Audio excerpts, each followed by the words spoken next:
Branch Hunt. 1, 2. I pledge allegiance to the flag of the United States of America and to the republic for which it stands, one nation, under God, indivisible, with liberty and justice for all. To all our UT Martin Skyhawk veterans, thank you so much for your service and your sacrifice. We're proud of you, and because of your commitment, we can always say it's a great day to be a Skyhawk. Thank you.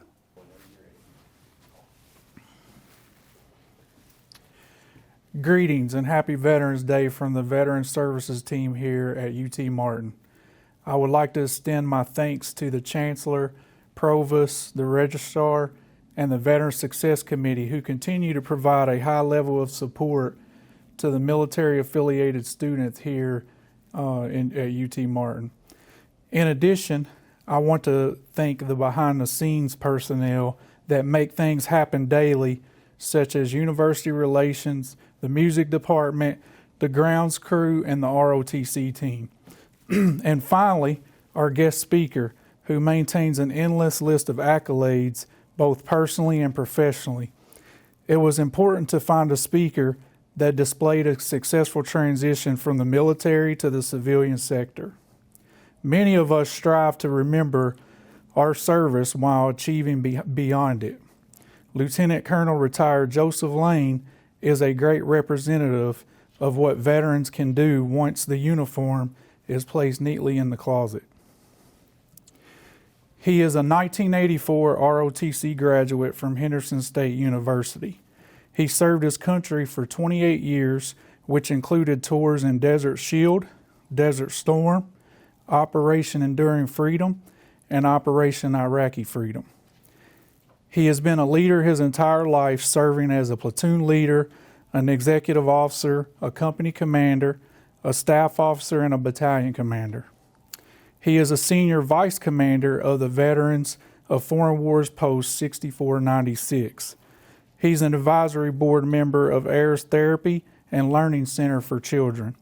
He is also the vice president of his choir at First Baptist Church in Jackson, Tennessee. He is a husband, he is a father, and he is a grandfather. I am honored to introduce our guest speaker, Lieutenant Colonel retired Joseph Lane.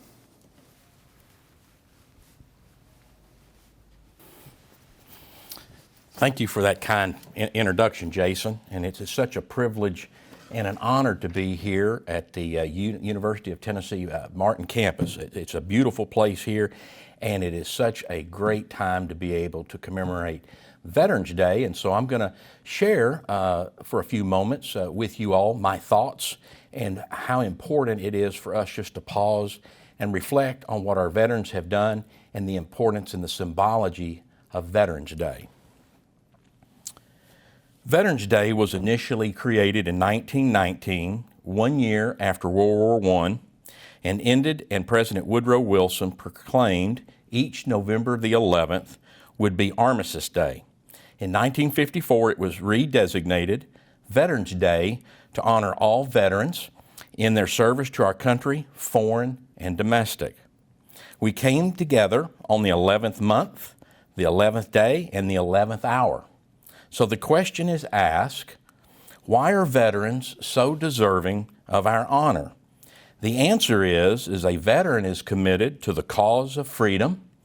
A veteran is committed to the cause of courage. A veteran is committed to the love of country. And for that commitment to a cause greater than themselves, they are deserving of our honor.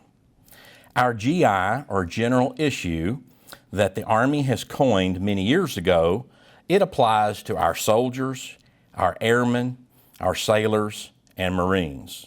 The term GI is used and as part of our successful government education program known as the GI Bill. We put Joe after G.I. Joe, which became a very popular action figure toy for Mattel, and let's not forget the movie G.I. Jane. Our GIs, they are America. They are the embodiment of the American spirit of courage and dedication, moving and going forward in a crusade to save democracy and freedom, and without sacrifice, to make us proud. They were and are our Private Ryans on the ground, our Top Guns in the air, our Marines of Heartbreak Ridge, our SEAL Team 6 on the case.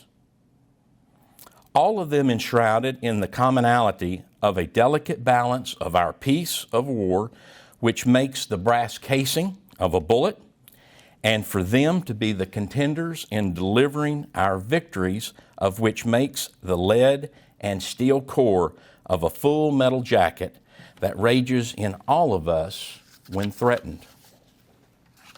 We have to be vigilant in our respect and honor to our veterans.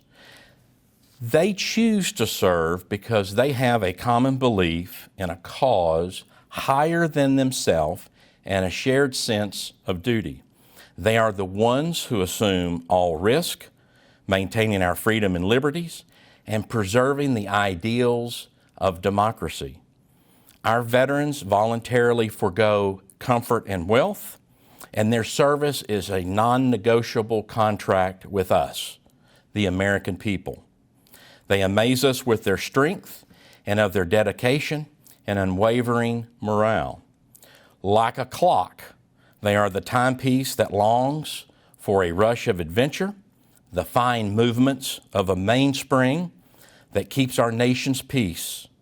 And when our nation's alarm goes off, the face and hands of them are resonating our time of delivery and achieving victory. Veterans Day is often overlooked in our pulpits and churches across this country and don't even take notice, and why. Some churches feel no true or good Christian should glory in war. From experience, I can personally tell you that no combat veteran would glorify war either. Aside from death, destruction, and the cruelty of war, what is there? Is there a difference? The same things that we have in our daily lives.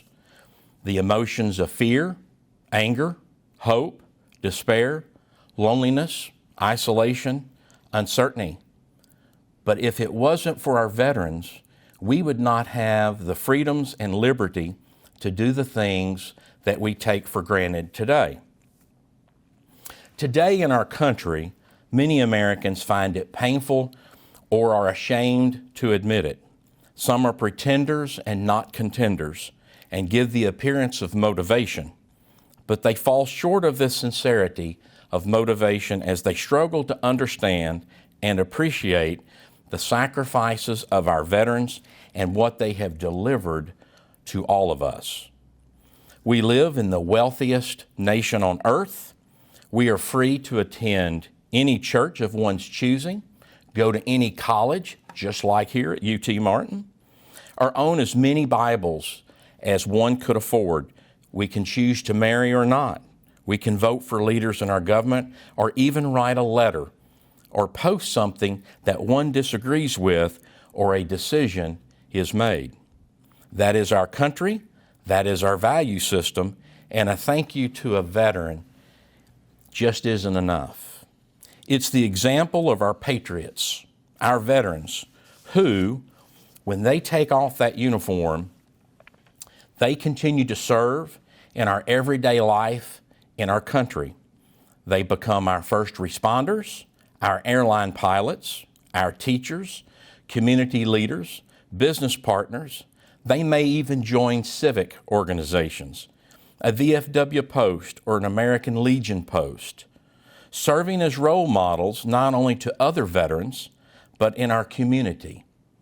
And all are still serving our country that we all love with the same sense of duty and with honor. They are the right stuff. In our city and state government, civilian companies are hiring veterans, desiring their skill sets, their disciplined work ethic, and an employer cannot go wrong in what a veteran can bring to the table with the loyalty, the confidence, the duty, the discipline, the respect, selfless service, the honor, and the valor that is instilled in all of them. We look to them as our security blanket, the one we all rise and sleep under each night, under the blanket of freedom and the night light that guides us like a full moon and through the night of peace and tranquility. A clear observation lies at the heart of all of what I have shared with you all so far. We live in a messy, complicated, nuanced, imperfect world in which ideals and conflict and nations clash. For most Americans, they have the luxury of never having been feared for their own safety, their security, or even the religion that they worship. That is what Veterans Day asks all of us to think about. The person that you may walk by at the store, the person you are standing behind in line, a new member of your church who has come forward to give their life to Christ, or the person that might be assisting you with something might not be wearing our nation's uniform, but consider for a moment that a year, a decade, even a generation ago, he or she might have been one of our fellow citizens who was willing to lay down their life for strangers just like all of us. Or better yet, kept our sons and daughters safe or alive on the battlefield. Whenever our world or our country makes us feel a little bit cynical, whenever you doubt that courage and goodness and selflessness no longer possible, stop, pause, and look to a veteran. They may not share their experiences, so it is up to us to ask and to listen, to tell those stories for them, and to live in our own lives the values for which they were and are prepared to give theirs. This is what we must all know. We are a nation that endures because of the courage of those who defend it. We see the valor in all who served just as surely as we see it in those who signed up, knowing that they would serve in harm's way. Our veterans have paid a terrible price mentally, physically, and emotionally to keep all of us safe. We are losing approximately 20 to 25 veterans per day, taking their own lives for reasons one cannot grasp or understand, and it has become an emergency epidemic with the Department of Defense. We do not need to present another flag to a family because we as a country, we as a nation, its people, for not exploiting our sincere gratitude and praise for that veteran because he or she got lost in the fog of bureaucracy. Veterans will never ask or expect any gratitude, and we as a God-loving people will embrace them as if they are an oak tree that may sway in the wind. The wind can break a branch or two. The wind may carry their leaves away, but their roots go much deeper, for it is our nourishment that they provide our safety, our prosperity, our value system that they protect unconditionally. So on Veterans Day, we acknowledge them humbly, that we can never serve our veterans in quite the same way that they have served us. But we can try. But what? We can try. We can volunteer. We can serve. We can get plugged in supporting our veterans right here, not just in this community, but all the communities that we live and come from. And another thing, we need to get our young people programmed into what I am saying. We need to teach and educate them about our future generations of what it would take and what it will take to make an American, the sacrifices of what veterans do for us, what inspires them to do what they do. And even after retirement, letters are sent to our politicians and military leaders that if you still have a need, I'm that breed. They are a diverse group committed to the common principle that America is a nation worth dying for. I am grateful for the veterans that have served before me. I am grateful for the veterans that served with me, and I am grateful for the veterans that will serve in the future for me. As I conclude, I will share with you a quote that I have written. Supporting a veteran should be our hobby. Caring for a veteran and our job is loving them and part of the life in that we never, ever forget them and to fulfill our sacred obligations to them just like they fulfilled theirs to us. Before I close, I also want to leave you with something that I have written for our veterans on Veterans Day. The flag came calling and you came serving. You prepared to defend our homeland. For us, we stayed in our dreamland. You're safe with us, please understand. You lead us down that road, we will follow. You call our name and we will be there. We reach out to hold your hand, to unite all of us in love, my comrade. We are here for you from now on, never to forget what you have done, to be that flicker of light and hope. It is our turn to be here for you. That is no joke. In our life, we see where we have been. At times, it has been short and thin. You made it brighter for all of us to see. Forever we stand united and free. Again, I'd like to thank the campus and the University of Tennessee and the Veteran Service officers here that have invited me to just share with you for a few moments about how important Veterans Day is. God bless you all and thank you. Veterans, today we want to thank you for your service and your sacrifice to our nation. Our debt to the brave men and women in the service of our country can never be repaid. In truth, all veterans pay with their lives. Some pay all at once, while others pay over a lifetime. We should never forget your sacrifice, so it is with humble and undying gratitude we say thank you. You're our family, our friends, and our students. You're part of the community and we share our lives with you. Specifically, to our UT Martin students taking online classes, we want you to know how much we enjoy working with you and helping you achieve your academic goals. To all veterans, we appreciate you and your families, your dedication, and we acknowledge the sacrifices you made and continue to make. Thank you.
Thank you.